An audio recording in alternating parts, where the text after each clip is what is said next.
Obviamente Nasrallah está en el centro del huracán mediático y es el hecho de que ha presentado su renuncia como designado presidencial. Pero esto ha generado muchas opiniones, unas políticas, otras jurídicas.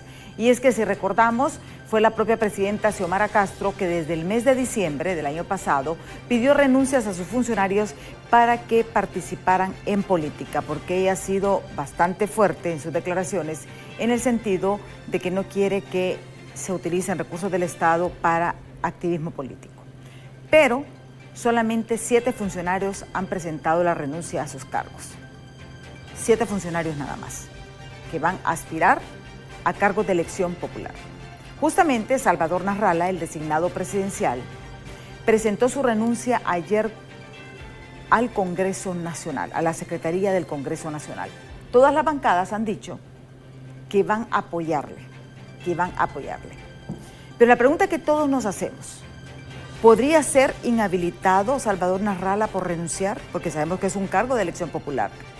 Y la ley establece 10 años de inhabilitación si se renuncia.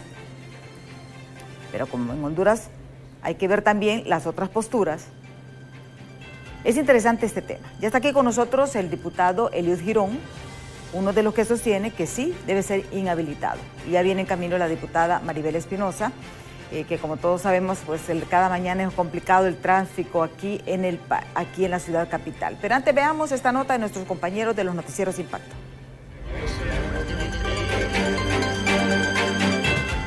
Han comenzado ya las pláticas por parte del Consejo Central Ejecutivo sobre la aceptación de varios exmiembros y otros nuevos que deseen unirse a sus bases para enfrentar los próximos comicios electorales, como el presidente del PSH, Salvador Nasrallah, pese a que todo ha quedado solo en rumores, ya que no ha existido nada formal. Eso sí quiero dejarlo claro, él no ha presentado una solicitud formal. Se dio la plática primero porque Roberto Contreras hizo el anuncio de que él iba a ir de candidato a alcalde y que había hecho una alianza con Nasrallah y Nasrallah iba de candidato presidencial. Y a raíz de eso pues hemos estado en comunicación, tanto con Roberto como con Salvador y el equipo Salvador. Pero una solicitud formal todavía no hay.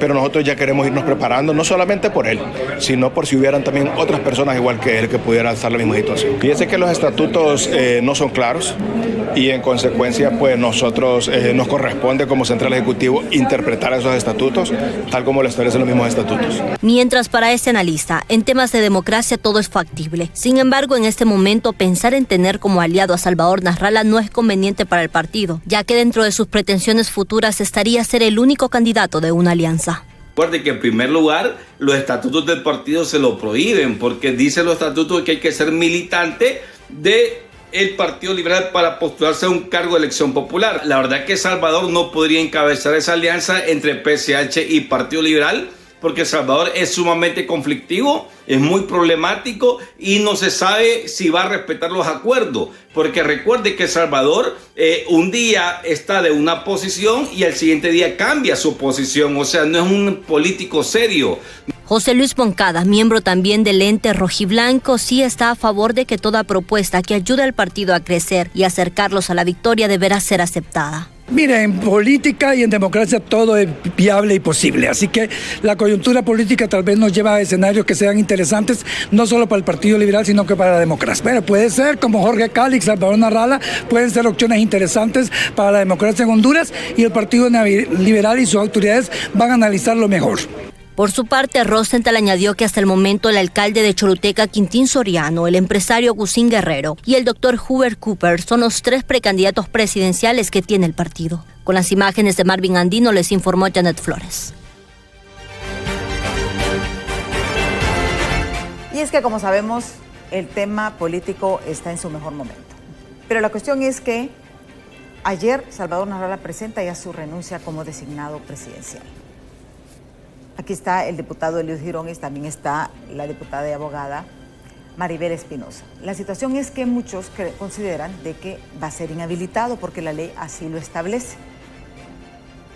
Pero como en Honduras todo se puede, queremos conocer estas opiniones diferentes porque cada uno tiene su postura. Gracias a diputado por estar aquí con nosotros aquí en Diálogo de Impacto. Muchas gracias, licenciada Alma Calderón. Muchas gracias también a la diputada Maribel Espinosa. y gracias al público que nos está viendo. Mire, el ingeniero Salvador Narrala nos envió una nota para que la firmáramos para garantizarse el mínimo de los 65 votos requeridos para que el Congreso Nacional acepte su renuncia. Y yo fui de los primeros en firmar, ¿verdad? Yo creo que no se le debe de coartar o obstaculizar las aspiraciones a cualquier hondureño que la ley le asista, ¿verdad?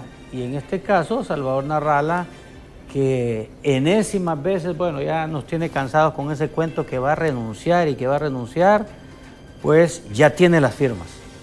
Y ahora solo falta que en el Congreso Nacional, bueno, desconozco si ya la presentó en Secretaría General. ¿No? Sí, ayer la presentó. Ayer la presentó, General, sí. Ok, bueno.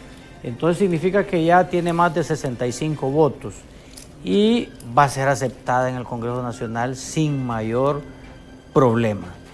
Está en su derecho, es designado presidencial.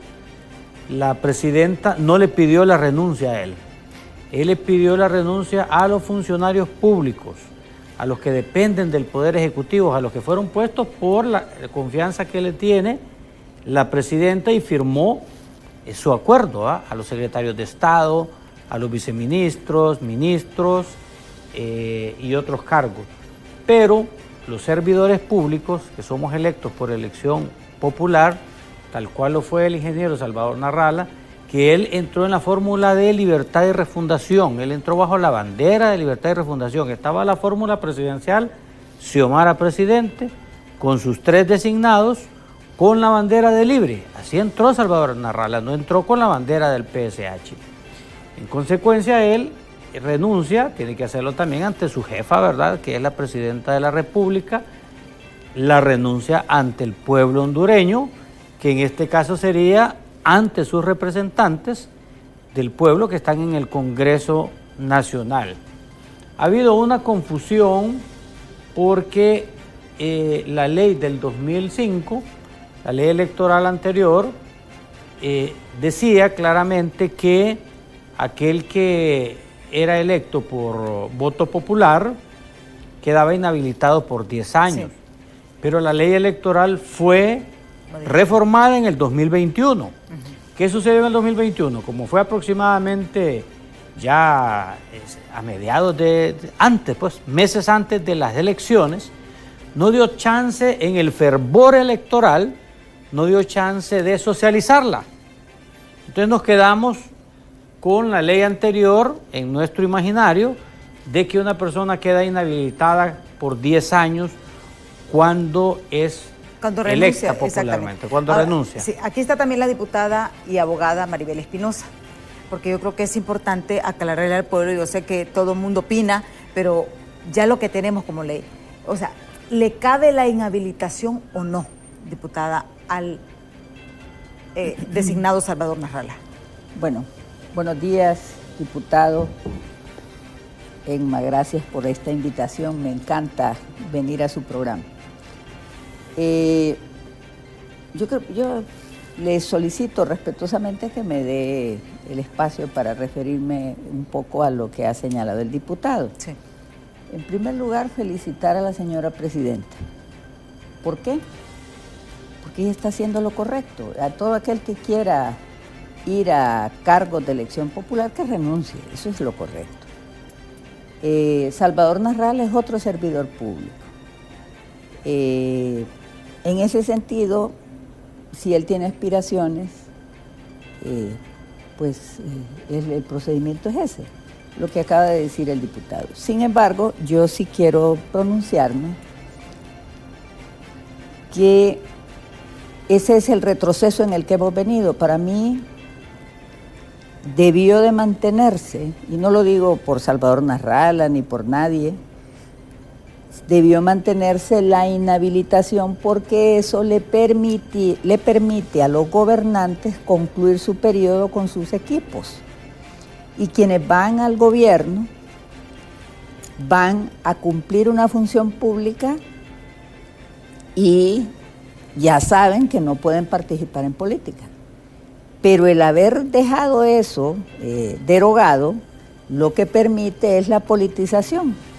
Y eso lo que ha conducido, igual pasó en el gobierno de Juan Orlando Hernández, que funcionarios públicos a mitad del gobierno no continúan vamos a decir, la política de Estado del presidente y se van a hacer porque nosotros en este país pasamos en política todo, permanente, ¿verdad? Entonces, si miramos hacia adelante, yo creo que siendo constructivos debemos de modificar la ley electoral y dejar cosas como esta. En primer lugar, la prohibición volverla a establecer. En segundo lugar, que personas que tienen procesos no deben optar a cargos de elección popular, porque los diputados debemos de ser, o cualquier otro de elección popular, debemos de ser ejemplo de lo correcto, no de lo incorrecto. Y aquí una característica en los últimos años es que para poder optar un cargo de elección popular tiene que tener un proceso, lo han de haber condenado de algo. Entonces esas cosas no deben de pasar porque eso es parte de la ética. En el caso de Salvador Narrala coincido con el diputado en el sentido de que no hay ambiente negativo. Me parece que es lo correcto. Creo que Libre, que podría ser el que ha tenido serios problemas con Salvador Narrala, Libre ha optado de una manera sabia, correcta. Y lo que está diciendo es, y me parece correcto también, de que solo se le puede impedir el paso a alguien que se le teme, pero a alguien que no se le teme, sencillamente, no hombre, ya pásenlo. Y mire, en el Congreso, yo hablo con todas las bancadas, está el ambiente y como lo dice... Va a haber consenso, podemos decir que va a haber consenso de los 128 diputados de que se va a aceptar esta... Mire, yo puedo pronosticar en este momento que tan luego lo agende el presidente del Congreso, eso va a pasar. Entonces, toda esa expectativa de que va a haber rechazo, la debemos de alejar. Y eso es bueno para la democracia. Eso más bien me parece que es lo natural. Entonces, yo creo que tenemos otros temas más importantes de país, de discutir, de salir adelante y todo, porque yo creo que el problema ya no es ningún problema. ¿Usted cree que es importante realmente retomar las reformas políticas, como lo plantea, por ejemplo, la diputada Maribel Espinosa, diputado, el hecho de que, si bien es cierto, y el problema de aquí también es que se hacen estas reformas justamente cuando estamos cerca de las elecciones? Entonces, la nebulosa política empaña todo y no hay un proceso, porque ¿cuántas veces nos han venido prometiendo reformas electorales? ¿Vamos a un nuevo proceso electoral? Sí. Con las mismas prácticas, con las mismas leyes, con las mismas reglas. Sí, o los cambios son cosméticos, ¿verdad? Mire, aunque se pusiera nuevamente la inhabilitación, como lo era antes, recuerdo en el proceso electoral, cuando en el Partido Liberal, estaba gobernando el presidente Manuel Zelaya Rosales. Con el caso de Elvin Santos. Tenía el vicepresidente. Que eso fue una aberración jurídica, diputada. Y estaba inhabilitado. Sí. Y entonces, como en el Congreso tienen una mala costumbre, digo yo, pero de antaño, ¿va? De decir, por esta única vez vamos a permitir que el vicepresidente pueda participar en las elecciones internas. Entonces, eso fue una aberración que se cometió dentro del Congreso, ¿verdad? O sea que el hecho de que le inhabilite, digamos en el caso de que Salvador Narrala estuviera inhabilitado, le aseguro que en el Congreso Nacional aquella única vez se vuelve a convertir en una siguiente vez. Yo creo que lo que debemos de hacer es respetuosos de la ley, porque estamos acostumbrados a torcerla de acuerdo a la conveniencia política del momento. Así es. Entonces, cambiar leyes electorales deben de ser en los primeros años de gobierno, porque si no después se hacen al calor de los intereses políticos de cada partido. Mire lo que ocurrió esta vez. Se les olvida. Cuando ya llegan al poder se les olvida, porque vaya, usted yo le he tenido varias veces acá, diputada, y usted ha impulsado estas reformas electorales. Pero no hay respuesta, no hay eco. Todo el mundo, como que a nadie le conviene realmente estas reformas. Sí. Mire lo que ocurrió en esta última reforma. Se le aumentaron los requisitos a los movimientos y a los partidos políticos. Ya no hay que organizar, antes había que organizar 10 departamentos. Ahora 14. Y ahora son 15 departamentos. 14.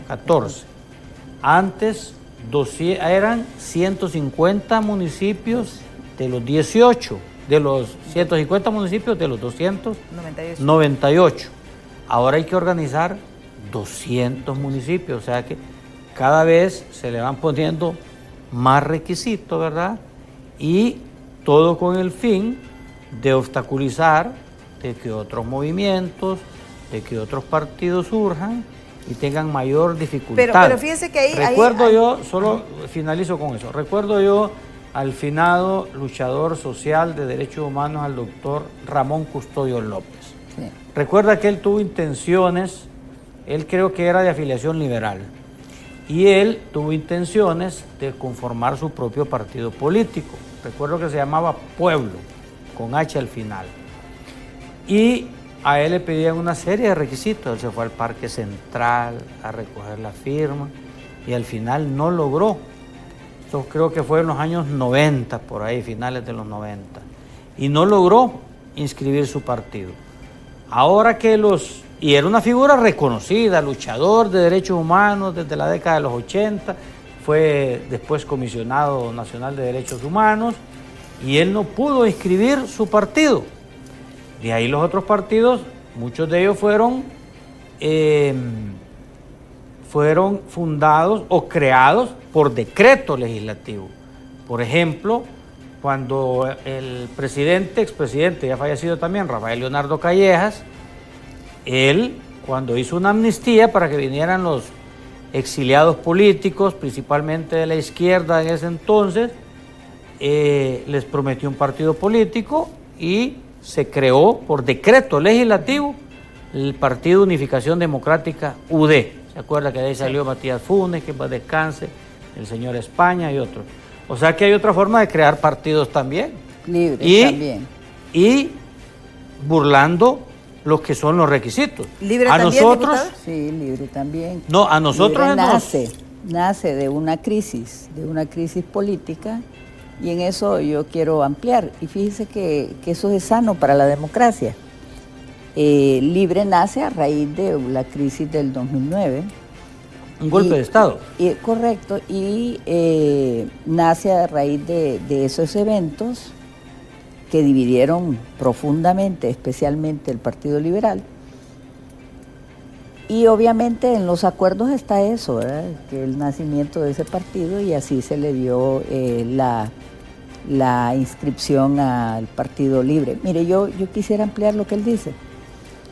En primer lugar, yo pienso que todos los partidos, eso es lo que hemos venido viendo a través de la historia, los partidos que llegan al poder no les interesan las reformas electorales. Uh-huh. Eso ocurrió con Juan Orlando y fue un objeto de una lucha para que pudiera haber medianas reformas electorales en el periodo pasado. Igual está pasando ahora, pero yo llamo a la reflexión a diputados y especialmente a quienes dirigen los partidos políticos para que cambiemos, porque es una exigencia ciudadana las reformas electorales y todavía estamos a tiempo. ¿Qué se requiere para eso? Voluntad política. Si nosotros atendemos que la unidad receptora de votos sean integradas por ciudadanos, no por militantes de partidos, si nosotros abrimos más espacios, él acaba de decir algo que aquí es cierto, se dificulta cada vez más la participación. La democracia se profundiza cuando hay mayor participación. Entonces, cada día hay una clase, obviamente hay sus excepciones, pero hay una clase de políticos tradicionales que no han entendido que el pueblo ya ve a la clase política con suma desconfianza. Por eso es que el mayor partido de Honduras no es ninguno de los que están inscritos, es el independiente, los que no tienen partido. Yo acabo de ver una encuesta donde aparece el 61% de los hondureños que no tienen partido. ¿Qué quiere decir eso? Que hay un desencanto, que hay una insatisfacción, y no voy a referirme a un determinado partido, no, a todos. Porque eso se muestra por largos años que hemos tenido de corrupción, de alianza con el crimen organizado. El crimen organizado penetró todos los partidos políticos y es deber de todos los partidos políticos de su depuración, de su renovación, de todos sin excepción. Entonces, ¿en qué estamos ahora? He escuchado a algunos líderes de Libre que dicen estamos en un gobierno de transición. Bueno, transición quiere decir que estamos saliendo de una cosa para entrar a otra. Se supone que es algo mejor. Entonces, si somos un gobierno, tenemos un gobierno de transición, es lógico, necesario, indispensable que nos pongamos de acuerdo en las reformas electorales necesarias. Fíjese que nosotros hablamos de la segunda vuelta electoral. La presentó el Partido Liberal desde el primer año de este periodo y no hemos resuelto eso. Hemos dejado pasar el tiempo. La Comisión de Asuntos Electorales anduvo haciendo una socialización, pero hasta ahí se quedó. Y aquí le voy a meter, mire, yo esas reformas electorales, sinceramente como periodista, ya nosotros ni las cubrimos. Han hecho tantas socializaciones que nunca llegan al Congreso Nacional. Jamás llegan al Congreso Nacional, ya al Pleno. Hay tiempo, pero no hay voluntad. Sí, y ese es el verdadero problema que tenemos. Y nos encontramos con muchas encrucijadas y nos vamos a encontrar con muchas más encrucijadas. Correcto. En esto, porque mire, en la medida que hay diversidad, hay diversidad de opiniones, estamos viendo cómo todos los partidos ya, y conversábamos al inicio con el diputado Eliud, ¿vieron? De que ya, por ejemplo, y este año ya es político, este año es eminentemente político, y el otro ya, política cruda, porque ya son las elecciones. Sí. Entonces ya no hay tiempo. ¿Hay o no hay tiempo, diputado? Sí, solo antes de hacer unas ampliaciones de lo que dijo la diputada y abogada Maribel Espinosa, que si bien es cierto Libre, cuando hubo el acuerdo de Cartagena, allá en Colombia, junto al presidente Chávez, el presidente Santos de Colombia, Chávez de Venezuela, el presidente Porfirio Pepe Lobo, y estaba el expresidente Manuel Zelaya Rosales, se firmó de que se inscribiera un partido político en el Tribunal Supremo Electoral de ese entonces, y a nosotros se nos ofreció aquí inscribirlo vía decreto, y nosotros no aceptamos, sino que cumplimos todos los requisitos de la ley que en ese entonces exigía, que eran las firmas, la minuta partidaria, los estatutos de nuestro partido. Construimos el partido como han sido construidos los otros partidos y fuimos a todo el país a conseguir las firmas y lo logramos. O sea que nosotros no, el Congreso no nos dio el partido como decreto, como sucedió con otros partidos políticos, como el ejemplo que le dije yo de la UD, ¿verdad? Que pues ahora creo que, bueno, no tiene representación en el Congreso Nacional. Con lo que usted pregunta, mire, antes de ese tema tenemos que ir a pausa, Okay. Tenemos una pausa, porque también es interesante, ustedes lo miran desde un punto de vista, pero otros ciudadanos lo vemos desde otro punto de vista, el hecho de participación, o sea, el hecho de que estamos inscribiendo partidos políticos que al final solo sacan 4,000 votos, y ese es un costo para el pueblo hondureño, o sea, grande. Y oígame, uno se pierde en esas papeletas, por el amor de Dios, papeletas de diputados son sábanas. Sí. O sea, y al final, les digo, partidos políticos que solo sacan 5,000, 4,000 votos. Correcto. O sea, también qué hacer. Y ahí es donde viene el punto de estas reformas. la necesidad de eso. Por eso continuamos después, diputado y diputada, después de la pausa, así que no nos cambie, que ya volvemos.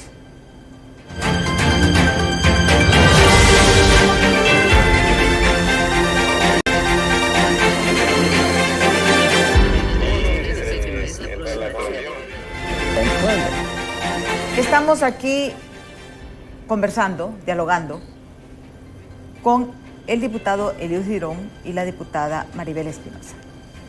Justamente, y el debate se tornó un poquito aquí cuando estábamos en la pausa, porque el diputado Eliud Girón planteaba de los nuevos requisitos para un partido político. Pero también, yo le digo, tampoco es justo para el pueblo hondureño que tengamos que pagar toda una logística, porque es el pueblo hondureño el que financia tanto las elecciones internas como las elecciones generales, con partidos políticos que solamente sacan 5,000 votos, que no sacan ninguna representación. O sea, y aquí yo creo que, como dicen, tenemos que ser realmente conscientes de que una cosa es que la gente quiera pretender, pero el interés realmente es otra cosa es que no tienen apoyo. Yo les comentaba, hay casos de candidatos presidenciales que ni en la urna donde les toca votar sacaron votos. Es correcto. Mire, recuerda usted de que estos partidos pequeños que no sacaron, ese caso que usted dice que ni donde votó la persona sacó votos, el Consejo Nacional Electoral los había ya sacado, porque un partido para mantenerse tiene que sacar diputados, tiene que sacar alcaldes, regidores, pero un partido que no saca nada a nivel nacional, son como, sumarlos todos, miles de cargos. Y fueron a la sala constitucional, ¿verdad? Cuando el Consejo Nacional Electoral les dijo, bueno, ya ustedes ya no son partido político, las elecciones terminaron, no sacaron ningún voto, se fueron ellos a la Corte Suprema de Justicia. Y desde allá dieron la orden de inscribirlos. Y ahora le cuento que quieren hacer lo mismo, pero ya no. Antes de la Corte estaba controlada por Juan Orlando Hernández y él daba la orden directamente, inscríbanlos. Y ahí inscribieron ese montón de partidos que precisamente no fueron los resultados. Y vimos en televisión, en vivo y a todo color, cómo personas del Partido Nacional, lo voy a decir, estaban con credenciales de otros partidos políticos. Los periodistas ahí los entrevistaban, ¿usted de qué partido es? Del Partido Nacional. ¿Y por qué andas a credencial de otro partido? Entonces hubo tráfico de credenciales. Sí, diputada, ¿usted cree que debe de haber una sanción realmente por el hecho de que hacen una recolecta de firmas, las presentan y validadas y todo, porque es todo un protocolo realmente? Pero al momento el resultado electoral es totalmente diferente. Mire, ese solo es otro caso más de la corrupción en la que estamos en este país. Hay personas que utilizan esos partidos políticos única y exclusivamente por la deuda política, única y exclusivamente para plegarse al partido de gobierno de turno, y sencillamente esa es su única finalidad. Lo que dice aquí el diputado Eliud Girón solo es una muestra de la politización de la Corte Suprema de Justicia. La Corte Suprema de Justicia debe de actuar con imparcialidad. Y el ejemplo que él cita es un ejemplo de corrupción, es un ejemplo de politización en la administración de justicia. Si ese partido no cumplió con los requisitos y tenía que ser cancelado, no podían en la Corte, no debían, porque todo eso tiene un costo alto para el Estado, porque el Estado contribuye con el proceso electoral enormemente y contribuye con los partidos. Y voy a mencionar algo que me parece importante. Somos un país sumamente pobre y las campañas políticas, por lo menos las que hemos tenido hasta ahora, han sido enormemente caras. Enormemente caras, y no hay justificación. No hay justificación. Imagínense que me decían que hubo un partido, que creo que fue el Partido Nacional, que gastó 400 millones en una campaña. Entonces yo digo, 400 millones de lempiras. Ese dinero debería servir para hospitales, para escuelas.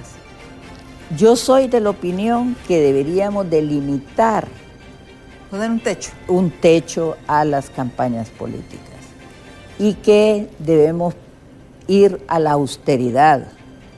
Claro que tenemos que darnos a conocer, claro que tenemos que llegar al pueblo, pero ahora hay medios tecnológicos para hacerlo. Y creo yo que esas campañas son una vergüenza porque, imagínate, 400 millones de lempiras, es que para mí es inaudito eso. En una campaña electoral, entonces imagínense, de ahí viene la famosa deuda política. La deuda política pues va en proporción del número de votos que se haya logrado por cada partido. Y eso está bien, ¿verdad? Que tengan una finalidad, eso está bien. Porque eso, a mi forma de ver, impide la aportación ilícita, es decir, la que proviene de, o por lo menos la disminuye, la aportación del crimen organizado. Porque el crimen organizado aportó a los partidos políticos, porque efectivamente sí lo hizo, y déjeme decirle que yo creo que a todos. Entonces, aportó a todos los partidos políticos a cambio de algo. Y fue así que ellos llegaron hasta entronizarse en el poder, y la prueba evidente es que tenemos a Juan Orlando Hernández condenado como criminal de narcotráfico. Entonces llegó el crimen organizado en Honduras llegó a la máxima posición, ya de ahí no hay otra. Entonces es grave lo que nos pasó. Entonces la reflexión que debe ser para todos los partidos políticos es que debemos tener cuidado en la elección de los candidatos que van a optar a cargos de elección popular. Ahora bien, diputado, ¿usted cree que hay voluntad política en estos momentos para hacer estas reformas electorales? Ya en este momento, difícil, siendo sincero, no veo un ambiente positivo para que existan reformas políticas del 2021. Que esa reforma del 2021 nos costó a Libertad y Refundación una insurrección legislativa de varios meses, porque ya era nuestra tercera participación y no teníamos representante en el Consejo Nacional Electoral. Se creó un Tribunal de Justicia Electoral precisamente por lo que estaba ocurriendo en la Corte, para que la Corte no fuera quien resolviera esos temas de inscribir esos partidos de maletín, sino que fuera un Tribunal de Justicia Electoral. Se aprobó el voto electrónico, no entiendo el por qué no lo han echado a andar. O sea, que recuerda que la excusa era que no habían aparatos, que no había dinero para comprar los aparatos del voto electrónico, pero el voto electrónico está aprobado en la ley electoral. Se depuró el censo, recuerda que porque se eligieron también los nuevos miembros del Registro Nacional de las Personas. Se hizo una depuración de todas las personas fallecidas, porque mire, eso era, no le puedo dar la cantidad de personas fallecidas que estaban en el censo y que otras personas iban a votar. Eso se paró porque recuerda que utilizamos la huella dactilar y se paró eso. Las personas que están fuera del país también votaban acá. Fíjense que mi mamá tiene 35 años de vivir en Estados Unidos. Ya se jubiló, ahora ya se vino a su país de origen y ella votaba ya estando en Estados Unidos. ¿Y cómo parábamos nosotros eso? Personas que aparecían que nos sucedió a nosotros. Personas que vivían aquí en Tegucigalpa y les tocaba votar allá en Tocoa. ¿Cómo se iban a trasladar si allá son 8 horas? ¿Cómo se llaman? Los traslados domiciliarios, sí, los traslados, una cosa terrible. Pero ellos lo que hicieron fue trastocar. Entonces, todo se ha ido limpiando. Ha costado, ¿verdad? Ha costado y falta aún más reformas electorales, como la segunda vuelta, que para algunos... Pero ya para estas elecciones no creo que ya si hubiera voluntad política del partido de gobierno, sí. Si hubiera voluntad política, claro, pasaría, pero en este momento no veo yo voluntad de hacer reformas electorales. Sí. Tenemos ya varios mensajes que nos han escrito al 3182-5600. Vamos a dar lectura a ver qué nos dicen nuestros televidentes.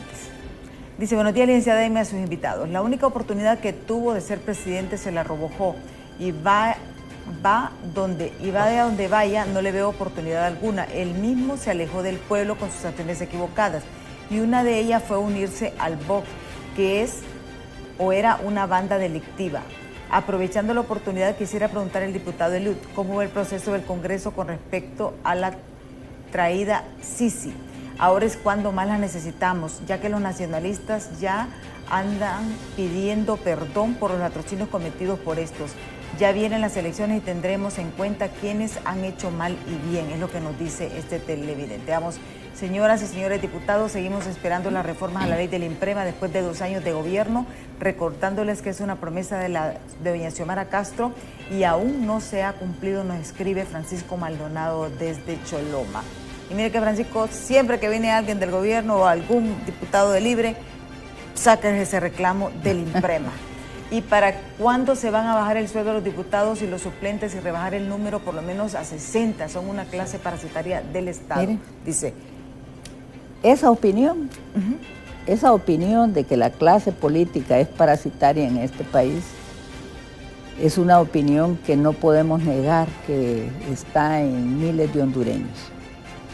Mire, es una pena.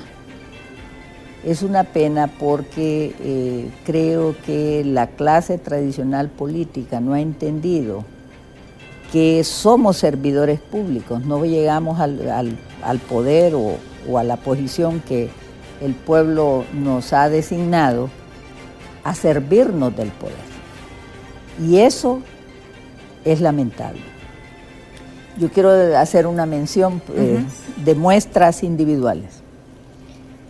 Yo no tengo pasaporte diplomático, yo no recibo subsidios o con nombre como le quieran llamar en el Congreso, yo tampoco tengo beneficios de prados y seguridad y todo eso, no tengo nada de esos beneficios, ni los quiero. Cuando voy hasta en los aeropuertos, donde vaya, hago las colas que corresponden, porque a mí me da pena con la gente, porque nosotros somos servidores públicos y yo veo que algunos compañeros tienen un concepto diferente. Por eso es que el pueblo nos señala de la manera que lo hace y tienen razón. Sí. Y decirle que es lamentable que no tengamos porque habemos muchos que sí, no tengan esa voluntad política para establecer las reformas que el pueblo demanda. El pueblo quiere eso, más democracia, el pueblo quiere que haya más ejercicio transparente en el voto. Y la verdad es que aquí siempre se ponen 4 de acuerdo. Eso es lo que pasa. ¿No ha cambiado la práctica? No, para nada. Mire, yo se lo voy a decir ahorita. Ajá. En los 2 años, yo solo he estado este periodo en el Congreso y no voy a regresar al Congreso. ¿No va a regresar al Congreso? No voy a regresar al Congreso. Y como experiencia solo fui a ver lo peor que se puede ver de una clase política que no hace diálogos de altura. Los insultos fue de uno y otro lado. Fue la tónica, ¿verdad?, en el Congreso Nacional. Yo no he visto ahí debates sobre la doctrina constitucional, sobre la libertad de expresión. No he visto esos debates de altura. No han sido... el Congreso, pues sí, hay expresiones de naturaleza política, pero en la construcción, en el proceso de construcción de la ley, no se ha respetado la, vamos a decir, porque yo soy abogada y por eso lo conozco, el proceso legislativo no se ha respetado. Y no digo este Congreso, siempre. Entonces, para mí hay una incultura legislativa que prima y eso afecta. Y cuando desde los propios poderes del Estado se respeta la ley, ¿cómo le podemos decir al pueblo que la respete? Entonces estamos entrando en una situación bien fea, en una situación que pudiera abocarnos a una crisis como la de Haití, porque se irrespeta la ley. Yo siempre digo... digo... ¿Que podemos llegar a una crisis como la de Haití, diputado? Haití tiene otras condiciones, bueno, hay muchos dictadores, ¿verdad? Tuvieron los cascos azules allá hace 20 años, no es una crisis reciente, es una crisis crónica la de Haití. No creo que lleguemos nosotros a ese punto, pero no significa que no debemos de estar alerta, ¿verdad?, para evitar una crisis social. Crisis sociales acá, como la del golpe de Estado, no queremos. Crisis social como la de las antorchas con la revelación de la corrupción 2017. En el Seguro Social, la del 2017 del fraude electoral, que allá en Estados Unidos nos dimos cuenta que Juan Orlando utilizó maras para atacar, saquear comercios y justificar el uso de la fuerza y la violencia para instaurarse en el poder. No queremos esas crisis más. Decirle también a los televidentes que escribieron varias situaciones. Uno, sobre, y ahí espero contar con el apoyo de los diputados y diputadas, sobre los diputados. Se debe de reducir, claro que sí. Ahora no somos 128, hagámoslo. Somos 256. Sí. O sea, en vez de reducirse, se incrementó. Se incrementó los suplentes no reciben. Todos se les paga. Sí. Y se les paga, creo que el 60% del sueldo del propietario. O sea, ¿qué fue? ¿Usted va a impulsar esa reforma? Vamos a impulsar esa reforma. Hagámosla ya. Otra reforma que vamos a impulsar y que lo voy a presentar, ya tengo el decreto listo, es para que todo aquel que aspire a un cargo de elección popular, cuando usted va a pedir trabajo, cualquier joven, cualquier persona, que es lo primero que le piden en el trabajo, no son los antecedentes penales, no son los antecedentes policiales. Y fíjese que para aspirar a política no piden ni siquiera los antecedentes penales, por Dios. Entonces hay que medir con la misma vara. Ya tengo listo ese decreto. ¿Qué es lo que usted decía, diputado? Que lo vamos a presentar próximamente. Agréguele ahí que no tenga cuentas pendientes con el Estado.